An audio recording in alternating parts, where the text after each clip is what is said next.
എന്റെ പ്രിയമുള്ള സഹോദരങ്ങളെ, മഹാനായ നബി മുഹമ്മദ് മുസ്തഫ സ്വല്ലല്ലാഹു അലൈഹി വസല്ലമ തങ്ങൾ അല്ലാഹുവിന്റെ പ്രവാചകന്റെ ഹജ്ജത്തുൽ വിദാഇലെ പ്രഭാഷണമുണ്ടല്ലോ, തന്റെ അവസാന പ്രഭാഷണം അല്ലാഹുവിന്റെ റസൂൽ തന്റെ സ്വഹാബത്തിനോട് അവിടുന്ന് പ്രഭാഷണം നടത്തിയപ്പോ അവിടുന്ന് പറഞ്ഞു, സ്വഹാബാ ഇത്തഖുല്ലാഹ ഫിന്നിസാ.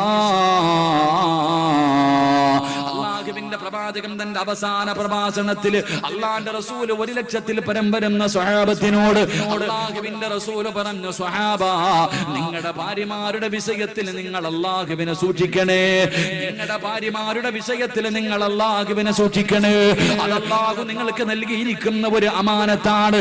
നാളെ പടച്ചറപ്പിന്റെ പരലോകത്ത് ഓരോ ഭർത്താവിനോടും തന്റെ ഭാര്യയെ കുറിച്ച് അല്ലാഹു ചോദ്യം ചോദിക്കുമെന്ന് നബി മുഹമ്മദ് മുസ്തഫ സ്വല്ലല്ലാഹു അലൈഹി വസല്ലമ തങ്ങൾ ഓർമ്മപ്പെടുത്തുകയാണ്.